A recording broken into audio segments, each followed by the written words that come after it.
മലപ്പുറം താനൂരിൽ നിന്ന് കാണാതായ പെൺകുട്ടികൾ മുംബൈയിലെത്തി. ദൃശ്യങ്ങൾ 24-ന്. മുംബൈയിലെ ഒരു സലൂണിൽ നിന്ന് പെൺകുട്ടികൾ മുടിവെട്ടി സലൂൺ ജീവനക്കാരിയാണ് ദൃശ്യങ്ങൾ പകർത്തിയത്.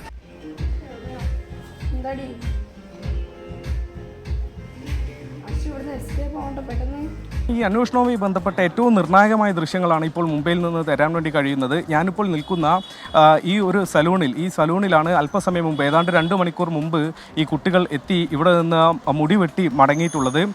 ഏതാണ്ട് 3 മണിയോടെ നേത്രാവതി എക്സ്പ്രസ്സിൽ ആദ്യം ഇവർ പൻവേലിൽ വന്നിറങ്ങി. അവിടെ നിന്ന് സബർബൻ ട്രെയിൻ പിടിച്ച് മുംബൈ CST റെയിൽവേ സ്റ്റേഷനിലേക്ക് എത്തുകയായിരുന്നു. അവിടെ നിന്ന് ഇങ്ങോട്ട് വന്ന് മുടി വെട്ടിയതിന് ശേഷം ഇവിടെ നിന്ന് പുറത്തേക്ക് പോയി എന്നതാണ് മനസ്സിലാക്കേണ്ടത്. ഈ ദൃശ്യങ്ങളിൽ ഇവർ നമുക്ക് ഇവിടെ നിന്ന് വളരെ വേഗത്തിൽ രക്ഷപ്പെടണം എന്നതടക്കമുള്ള കാര്യങ്ങളൊക്കെ പറയുന്നത് നമുക്ക് കേൾക്കാനും സാധിക്കുന്നുണ്ട്. ഈ സംഭവത്തിൽ നിർണായകമായ മറ്റൊരു വിവരം, ഒരു യുവാവ് ഇവരോടൊപ്പം ഉണ്ടായിരുന്നു എന്നതാണ്.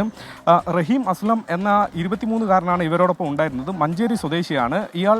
കോഴിക്കോട് നിന്ന് ട്രെയിനിൽ കയറി എന്നതാണ് പറയുന്നത്. ട്രെയിനിൽ നിന്ന് ഈ കുട്ടികളെ കണ്ടു എന്നതാണ് ഇയാളുടെ ഒരു വാദം. പക്ഷേ നേരത്തെ പോലീസ് പറഞ്ഞതാണ് ഈ കഴിഞ്ഞ ദിവസം, ഈ കാണാതാവുന്നതിന് തലേ ദിവസം ഈ പെൺകുട്ടികളുടെ ഫോണിലേക്ക് ഇയാളുടെ ഒരു ഫോൺ കോൾ വന്നിട്ടുണ്ട്, ഇവർ സംസാരിച്ചിട്ടുണ്ട് എന്ന കാര്യം പോലീസ് പറയുന്നുണ്ട്. ഏതായാലും ആ കാര്യങ്ങളൊന്നും തന്നെ ഈ ഘട്ടത്തിൽ സംബന്ധിച്ച് തരാൻ റഹീം തയ്യാറല്ല.